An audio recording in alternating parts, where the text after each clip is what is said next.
So hey guys, recent గానే 71st senior national games అయితే ముగిసిపోవడం అయితే జరిగింది. అండ్ ఈ యొక్క 71st సీనియర్ నేషనల్ గేమ్స్ లో అయితే సర్వీసెస్ నవీన్ కుమార్ వాళ్ళ టీం అయితే చాంపియన్స్ గా నిలవడం అయితే జరిగింది. ఆఫ్టర్ ఎన్నో ఏళ్ల తర్వాత సర్వీసెస్ టీం అయితే చాంపియన్స్ గా నిలవడం అయితే జరిగింది ఈ యొక్క నేషనల్ గేమ్స్ లో అయితే. బట్ ఈ యొక్క 71st సీనియర్ నేషనల్ గేమ్స్ లో మటుకు మన తెలుగు టైటన్స్ టీం నుంచి ఇద్దరు ప్లేయర్స్ మాత్రం మామూలుగా పర్ఫార్మెన్స్ చేయలేదు. ఈవెన్ పవన్ కుమార్ షెరావత్ కంటే ఈ ఇద్దరు ప్లేయర్స్ తెలుగు టైటన్స్ టీం నుంచి ఈ యొక్క 71st సీనియర్ నేషనల్ గేమ్స్ లో మాత్రం అద్దరు కొట్టారు. వేరే లెవెల్ పర్ఫార్మెన్స్ అనే చెప్పుకోవచ్చు. వీళ్ళని ఖచ్చితంగా తెలుగు టైటన్స్ టీం వాళ్ళైతే రాబోయే సీజన్ కి ఖచ్చితంగా రిటైన్ చేసుకోవాల్సిందే. సో ఆ ప్లేయర్స్ ఎవరో చూసే ముందు ఇంకా వీడియోకి లైక్ చేయకపోతే లైక్ చేయండి. మన ఛానల్ కి ఎవరైనా కొత్తగా కూర్చుంటే తప్పకుండా సబ్స్క్రైబ్ అయితే చేసి పెట్టుకోండి. సో ఆ ఇద్దరు ప్లేయర్స్ కూడా ఒక సీనియర్ నేషనల్ గేమ్స్ లో మటుకు ఒకటే టీం కి ఆడారు. అదే పంజాబ్ టీం కి అయితే ఆడారు. అందులో నెంబర్ 1 ప్లేయర్ వచ్చేసి ఆశీష్ నర్వాల్ అనమాట. వేరే లెవెల్ పర్ఫార్మెన్స్, నిజంగా చెప్పాలంటే ఒక 71st సీనియర్ నేషనల్ గేమ్స్ లో పంజాబ్ టీం నుంచి వేరే లెవెల్ పర్ఫార్మెన్స్ అయితే కనబరిచాడు. అండ్ తన రైడింగ్ స్కిల్స్ అండ్ తనకున్న ఎక్స్పీరియన్స్ తో అయితే చాలా అంటే చాలా మంచిగా ఆడాడనే చెప్పుకోవచ్చు.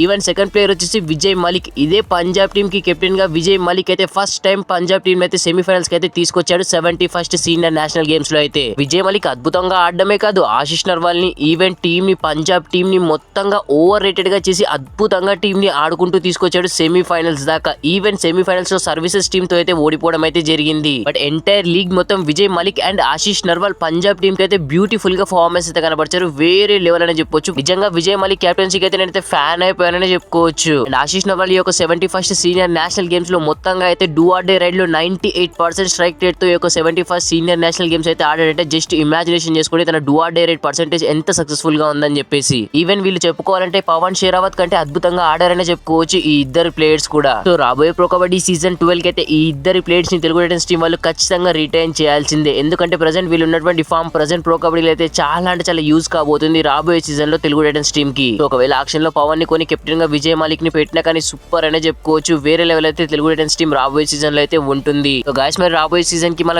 ఇద్దరిని తెలుగు టైటన్స్ టీం రిటైన్ చేస్తే బాగుంటుందా లేదంటే బాగుంటుందా? సో కింద కామెంట్ సెక్షన్ లో కామెంట్ అయితే చేయండి. వీడియో నచ్చితే ప్లీజ్ అన్న లైక్ చేసి మన ఛానల్ తప్పకుండా సబ్స్క్రైబ్ అయితే చేసి పెట్టుకోండి. Thanks for watching. Have a nice day.